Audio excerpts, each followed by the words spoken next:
Բարի երեկո, Հորիզոնը շարունակում է աշխատանքը։ Պաշտպանության նախարարությունից հայտնում են, որ մայիսի 7-ին ժամը 22:22-ի սահմաններում Ադրբեջանի զինված ուժերի ստորաբաժանումները կրակ են բացել Սյունիքի մարզի Խնածախ բնակավայրի ուղղությամբ, ինչի հետևանքով վնասվել է բնակելի տանտանիքը, տուժածներ չկան։ Հայաստանի պաշտպանության նախարարությունը կոչ է անում ադրբեջանական կողմին հետաքննել Խնածախի բնակելի տան գնդակոծման փաստը եւ հանդես գալ հրապարակային պարզաբանումներով։ Ոստիկանական համակարգ մուտք գործելու համար տարիքային վերին շեմը 35 տարեկանը կհանվի, նախատեսվում է մինչև սեպտեմբերի 1-ը թվայնացնել տրանսպորտային միջոցի գրավոր գործարքի կատարումը։ Խոշոր եղջերավոր կենդանու սպանդի համար պետությունը սպանդանոցին կսուբսիդավորի 10,000 դրամի չափով։ Որոշումները կայացվել են կառավարության այսօրվա նիստում։ Կլավարկվի ոստիկանության ծառայության մասին օրենքը ներքին գործերի նախարարի ներկայացրած նախագծով առաջարկվում է լուծել 3 խումբ հարցեր։ Սարգսյանի խոսքով առաջինն ու ամենակարևորը կադրային փոփոխությունն է։ Որոշվել է ոստիկանության համակարգ մուտք գործելու վերին շեմը 35 տարեկանը հանել օրենսդրական կարգավորումներից կենտրոնանալով անձի որակական ֆիզիկական հատկանիշների կրթության վրա։ Երկրորդ փոփոխությունը վերաբերում է համայնքային ոստիկանությանը։ Առաջարկվում է քրեական ոստիկանության օրինակով ունենալ բաց ընդունելություն, որտեղ թե քաղաքական անձինք թե ոստիկանության ծառայողները մաս կկազմեն ընդունելության։ Եթե ներքին գործերի նախարարության կրթահամալիրում բարեհաջող կավարտեն կրթական process-ը, ապա կհամարվեն միանգամից ատեստավորված եւ կշարունակեն ծառայությունը համայնքային ոստիկանության տեսանկյունից։ Այս նախաձեռնությունը թույլ կտա շուրջ 250,000 ՀՀ դրամի չափով դրամական բավարարում ստացող ծառայողին արդեն ունենալ շուրջ 500,000 դրամական բավարարում։ Սա մի կողմից կբարձրացնի ծառայության գրավչությունը, բայց մյուս կողմից չի խոչընդոտի այն բոլոր սկզբունքների իրացմանը, որը որ մենք որդեգրել ենք։ Երրորդ փոփոխության համաձայն ծառայության ընդունված աշխատակցին ոչ թե 6 ամիս անց թույլ կտրվի մասնակցել ատեստացիոն գործընթացին, ավելացնելով դրամական բավարարումը, որն էլ լրացուցիչ խթան կդառնա ոստիկանական համակարգ մուտք գործելու որոշման վրա։ Վարչապետն անդրադարձավ ոստիկանական համակարգում ծառայության անցնելու համար պարտադիր պայման համարվող տարիքային եւ արտաքին տվյալներից բխող սահմանափակումներին։ Եթե բանի բոյի ստանդարտը չենք հանել, պետք է հանենք։ Այսինքն ինչ, որ մարդը ենթադրենք 130 սանտիմետրա բոյը։ Հիմա բնությունը իրան տենց է ստեղծել, ինչ։ Գնա ոստիկանություն, ասեն դե բոյդ կարճ է, գնա դպրոց, ասեն բոյդ կարճ է, գնա ուր գնա, ասեն բոյդ կարճ է։ Բա ինչ անի այդ մարդը լավ։ Այսինքն չենք հարցնում, դու ի վիճակի ես այդ աշխատանքի համար անհրաժեշտ IQ ունես, թե չունես։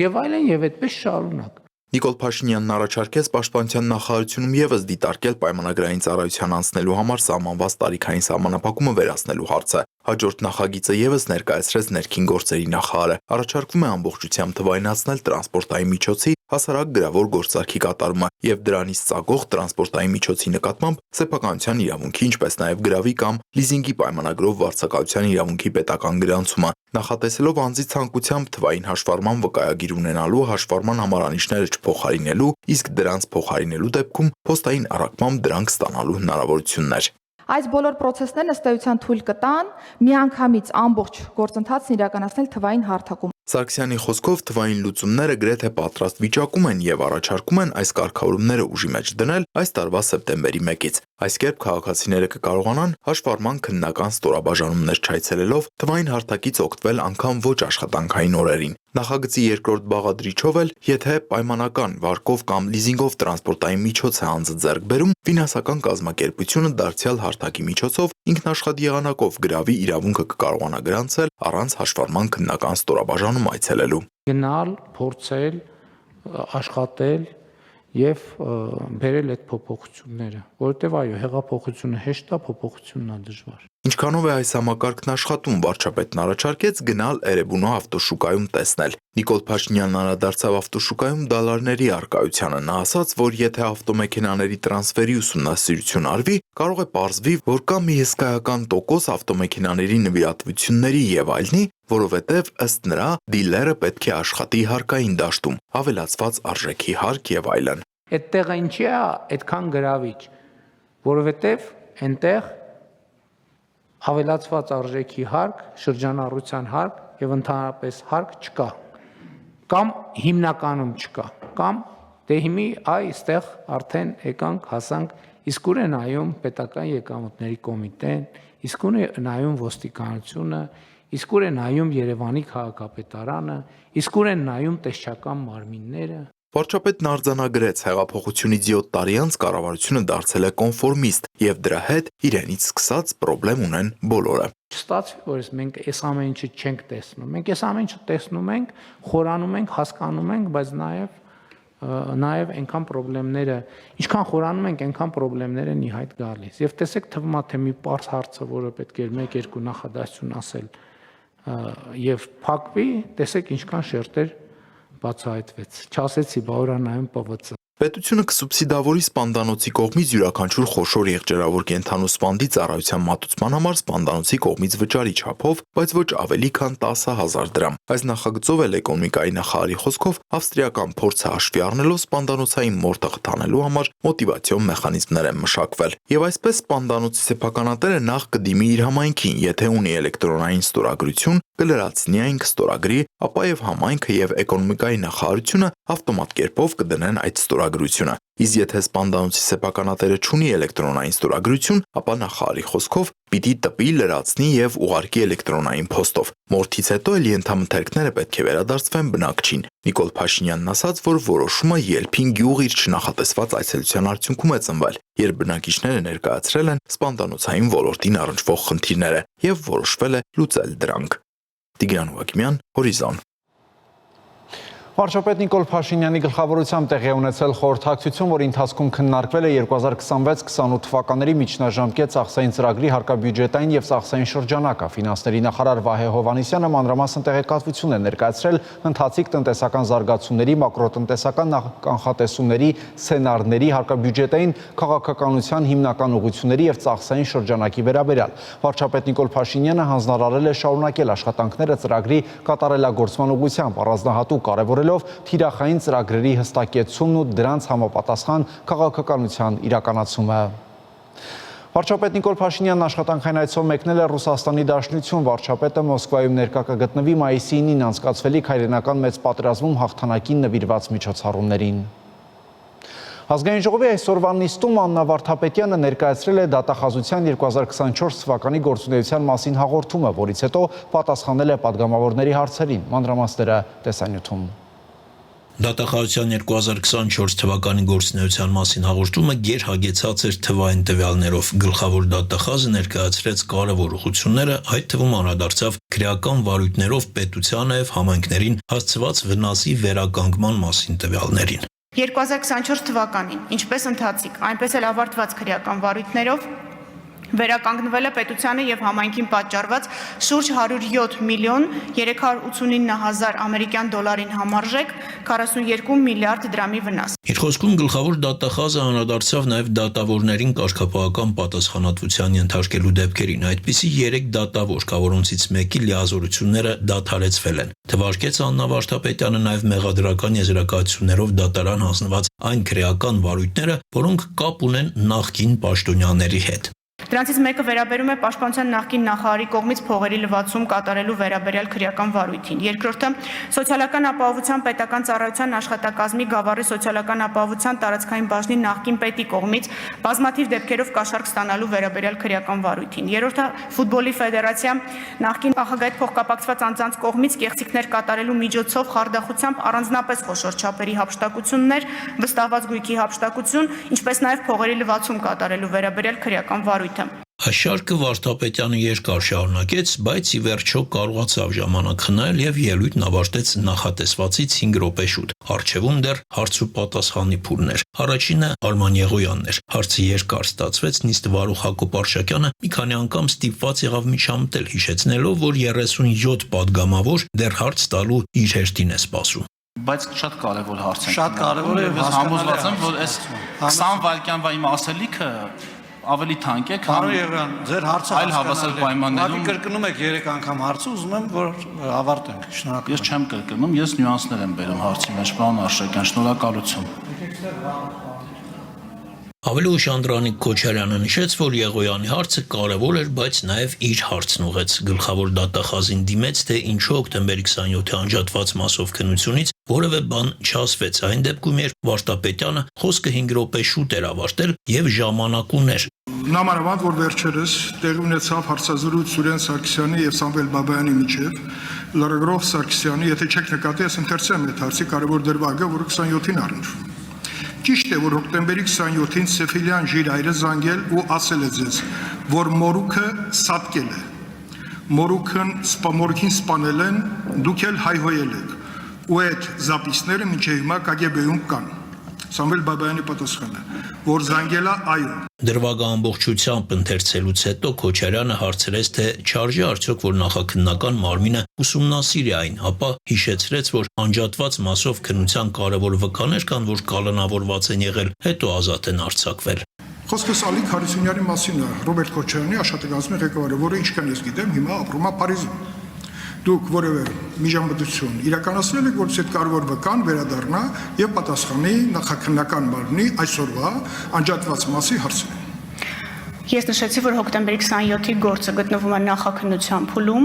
ակտիվ նախաքննության փուլում եւ պատշաճ դատախազական հսկողության ներքո։ Ես դիտավորյալ չեմ պատասխանի ոչ մի բովանդակային հարցի, պարոն Քոչարյան, որպեսզի չվնասեմ քննությունը։ Ագնեսա Խամոյանին էլ դուր չէր եկել, որ դատախազին ուղղված իր գրավոր հարցմանը դատախազը չէր պատասխանել։ Ինչի՞ք նեղություն քաշե եկեմ, ազատ վարչության պետք չկար, ուղարկեք թող կստեմ հաշվետվություն ներկայացնել ազգային ժողովի պատգամավորներին։ Այս ինչ վերաբերմունք է պատգամավորի նկատմամբ։ Հարցմանը պատասխանում է ոլորտը համակարգող տեղակալը, որպեսզի ներկայացվող տեղեկատվությունը լինի ճշգրիտ եւ ամբողջական։ Եվ ես գիտեմ, որ ձեզ սպառիչ պատասխան ներկայացվել է, որը բխում է դատախազության սահմանադրական լիազորությունների շրջանակից։ Հետո Թագուհի Թովմասյանը հարց ուղեց, ասաց, որ այն 2020 թվականից սկսած տալիս է բոլոր գլխավոր դատախազներին։ Ինչ է անում գլխավոր դատախազությունը, որպեսզի մենք կարողանանք Ադրբեջանի հետ մնալ իրավական բալանսի մեջ։ Որովհետև մենք տեղյակ ենք, որ ցանկացած ռազմական ագրեսիայի, փոքրիկ ագրեսիայի, մեծ ագրեսիայի դեպքում լինում են հայկական կողմից պաշտոնական հայտարարություններ, թե հարուցվում է վարույթ կամ արդեն հարուցվել է վարույթ Հայաստանի տարածքային ինքնիշխան տարածքի նկատմամբ ոտնձգությունների համար, ապօրինի ներխուժումների համար եւ այլն։ Այդ գործերը ինչ ավարտ են ունենում։ Վարույթները պաշտպանված են գաղտնիության ռեժիմով եւ տեղեկատվության ազատության մասին օրենքը հնարավորություն չի տալիս արկա տեղեկատվությունը փոխանցելու։ Նույնիսկ ամենամեծ ցանկության դեպքում տեղեկատվություն տրամադրել չեմ կարող, շարունակեց խոսքը Աննա Վարդապետյանը եւ հավաստիացրեց, որ անուշադրության մատնված վարույթներ չկան։ Արտակ Հովհաննիսյան, Հորիզոն։ Մայիսի 12-ին Հայաստանի անվտանգության խորհրդի քարտուղար Արմեն Գրիգորյանն աշխատանքային այցով կմեկնի Հնդկաստանի մայրաքաղաք Նյու Դելհի, որտեղ կհանդիպի Հնդկաստանի վարչապետ Նարենդրա Մոդիի ազգային անվտանգության գծով խորհրդական Աջիտ Դովալի հետ։ Հավարտվեց Հորիզոնի այս թողարկումը, կարճատև դադար, որից հետո կվերադառնանք նոր տեղեկատվությամբ։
Երկու միջուկային գերտերությունների Պակիստանի ու Հնդկաստանի միջև զինված բախումը նոր թափ է ստանում։ Ռազմական հարցերով փորձագետները լիարժեք պատերազմի մասին են խոսում։ Արդյոք ստեղծված պայմաններում Հայաստանը կարող է պահպանել չեզոքությունը։ Թեմայի շուրջ կզրուցենք Արտյոմ Երկանյանի հետ։ Արտյոմ, նախ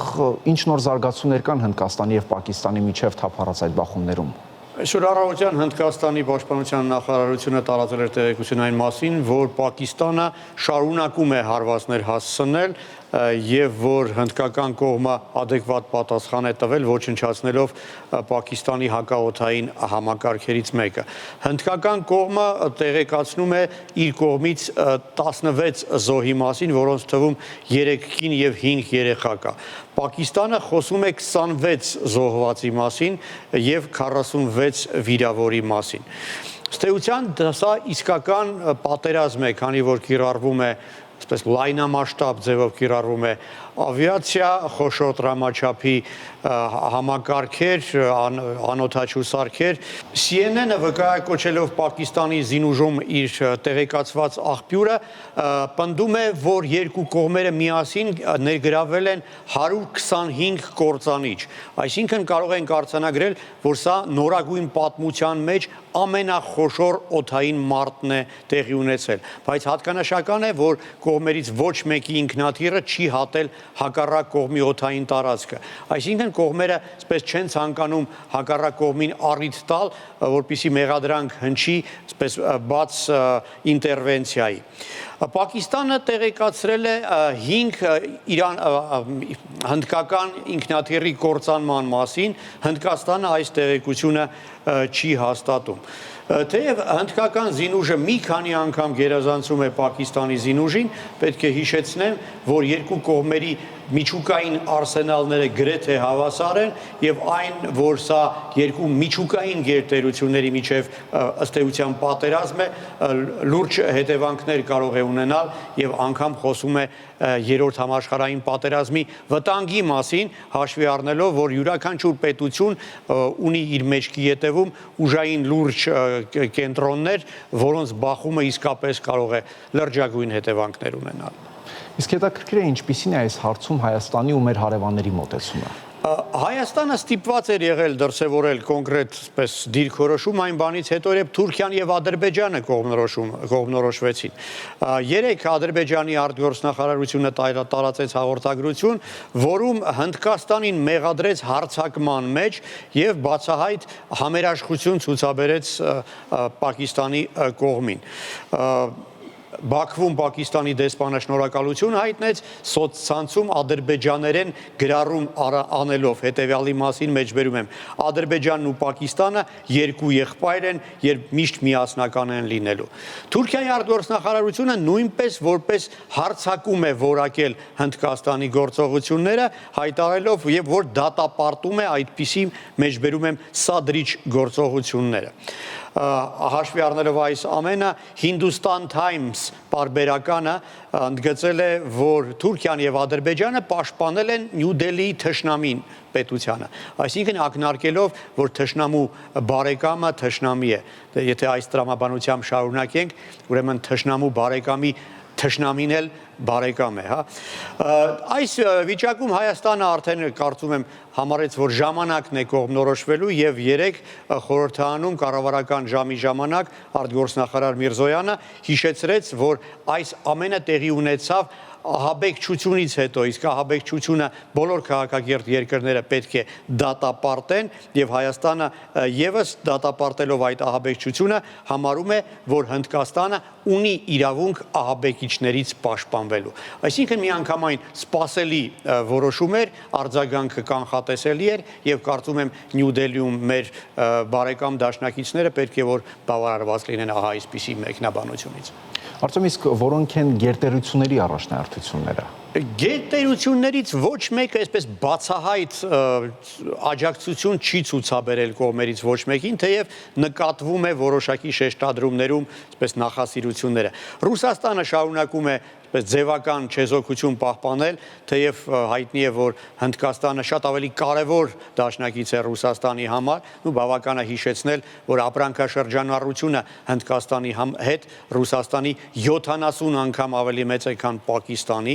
Միացյալ Նահանգների համար եւս Հնդկաստանը ավելի կարևոր պետություն է, քանի որ ամերիկացիները փորձում են հակադրել Հնդկաստանը Չինաստանի աճող տնտեսական ուժին, բացի այդ Հնդկաստանում հարյուրավոր ամերիկյան ընկերություններ են աշխատում։ Չինաստանը, որը անուղղակիորեն աջակցում է Պակիստանին, բացահայտ որևէ հայտարարություն չի արել, ինչպես եւ Ֆրանսիան բացահայտ չի պաշտպանել իր դաշնակից Հնդկաստանին, բայց ինչն է հետաքրքիր, որ կողմերը միմյանց դեմ կռվում են չինական ու ֆրանսիական զենքով։ Հայտնի է, որ Հնդկաստանը օգտագործել է Պակիստանի դեմ ֆրանսիական Ռաֆալ ինքնաթիռները, իսկ Պակիստանը խոցել է այդ Ռաֆալը Չինաստանում արտադրված PL-15 հրթիռի միջոցով։ Դա եւս նշանակում է, որ անուղղակիորեն այդ պետությունները ներգրավված են ռազմական գործողություններին։ Իսրայելն է միանշանակ միայն պաշտպանել Հնդկաստանի գործողությունները, համարելով, որ սա աբեկչությունից ինքնապաշտպանվելու փորձ է եւ նաեւ շարունակում է զենք մատակարարել Հնդկաստանին, հայտնի է, որ հարոբ տեսակի անօթաչու սարքերը Հնդկաստանին օգնել են հարձակվող եւ պաշտպանվելու եւ հարձակման մեջ։ Իրանը շարունակում է չեզոքություն դրսեւորել եւ առաջարկել իր ծառայությունները միջնորդական առաքելությունում։ Շնորհակալություն Արծեն։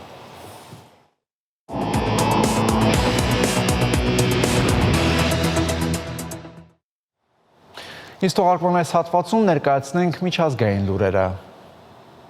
Մայիսի 8-ի կեսգիշերից ուժի մեջ է մտել մայիսի 9-ի կապակցությամբ Ռուսաստանի Դաշնության նախագահի կողմից հայտարարված 72-ժամյա հրադադարը։ Ուկրաինայի օդային ուժերը հայտնել են, որ մայիսի 8-ի առաջին 8 ժամվա ընթացքում Ուկրաինայի երկնքում ռուսական անօթաչու թռչող սարքեր կամ հրթիռներ չեն արձանագրվել։ Միևնույն ժամանակ Սումիի շրջանում ռուս զինվորականները ուժեղացրել են մարտավարական ավիահարվածները օդային ռումբերով, հայտնել է օդուժը, իսկ դատախազությունը հայտնել է 1 զոհի մասին։ Ուկրաինայի նախագահ Վլադիմիր Զելենսկին տեսաուղերձ է հրապարակել հիշատակի օրվա եւ երկրորդ համաշխարհային պատերազմում նացիզմի դեմ տարած հաղթանակի կապակցությամբ։ Մեզանից յուրաքանչյուրն ուզում է, որ լռություն գա, որպեսզի խաղաղությունը տիրի։ Մենք պայքարում ենք դրա համար եւ մենք հասկանում ենք, թե դրա համար ինչ է անհրաժեշտ։ Կամ Ռուսաստանը պետք է արմատապես փոխվի, հակառակ դեպքում աշխարհը պետք է փոխվի։ Ճիշտ այնպես, ինչպես դա արեց աշխարհը 80 տարի առաջ, երբ վերջապես բոլորի համար ակնհայտ դարձավ. անհնար է հանդարտեցնել չարը։ Պետք է պայքարել դրա դեմ, ասել է Զելենսկին իր տեսաուղերձում։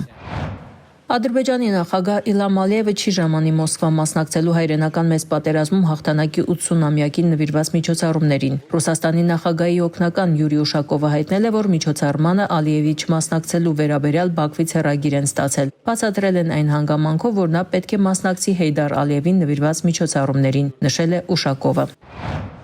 Ռուսաստանի Դաշնության նախագահ Վլադիմիր Պուտինը Կրեմլի մեծ պալատի Սուրբ Գեորգի սրահում հանդիպել է Չինաստանի ղեկավար Սի Ցինպինի հետ։ Պետությունների ղեկավարները քննարկել են ուկրաինական հակամարտությունը եւ ռուս-ամերիկյան հարաբերություններին առնչվող հարցեր։ Բանակցությունների օրակարգում են նաեւ երկկողմ համագործակցությանը առնչվող հարցեր, որոնց թվում է նաեւ էներգետիկայի ոլորտը։ Խոսքը հիմնականում վերաբերում է Սիբիրի ուժը 2 գազատարին, որը ենթադրաբար պետք է ձգվի Յամալի եւ Արևմտյան Սիբիրի տարածքից մինչեւ Չինաստան։ Բանակցություններից հետո Պուտինն ու Սի Ցինպինը կստորագրեն 2 համատեղ հայտարարություն եւ հանդես կգան մամուլի համար նախատեսված ելույթներով։ Սպասվում է նաեւ միջկառավարական եւ միջգերատեսչական մի շարք փաստաթղթերի հաստատում։ Իդեպ Պուտինը Սի Ցինպինին սիրելի բարեկամ է անվանել։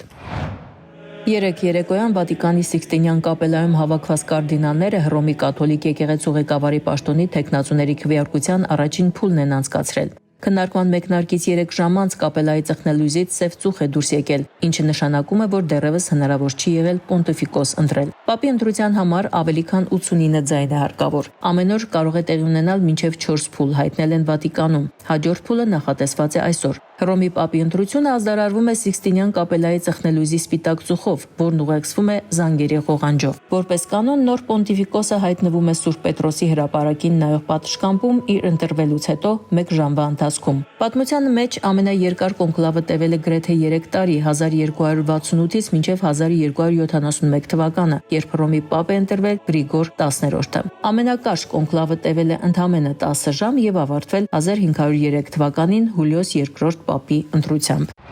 Եմենի Անսար Ալլա շարժման հութի ապստամբների հարձակումներն Իսրայելի տարածքի վրա ծանր հետևանքներ կունենան նրանց եւ Իրանի համար։ Այս նախազգուշացումն է արել Իսրայելի պաշտպանության նախարար Իսրայել Կացը։ Եթե հութիները շարունակեն հարվածել մեզ, ապա Իսրայելը նրանց լուրջ հարվածներ կհասցնի։ Ես նաև զգուշացնում եմ Իրանի ղեկավարությանը, որ ֆինանսավորում, զինում եւ վերահսկում է հութիների ահաբեկչական կազմակերպությունը։ Այնինչ մենք Բեյրութում արեցինք Հեզբոլլահի, Գազայում Համասի, Դամասկոսում Ասադի եւ Եմենում հութիների հետ, նույնը կանենք ձեզ հետ Թեհրանում, գրել է Կացը X-ում։ Մենք ոչ մեկին թույլ չենք տա վնասել Իսրայելին, իսկ ով մեզ կվնասի, մեծ կորուստներ կունենա, շարունակել է Իսրայելի պաշտպանության նախարարության ղեկավարը։ Նա հավելել է, որ հրեական պետությունը կարող է ինքնուրույն պաշտպանվել ցանկացած սպառնալիքից եւ ցանկացած թշնամուց։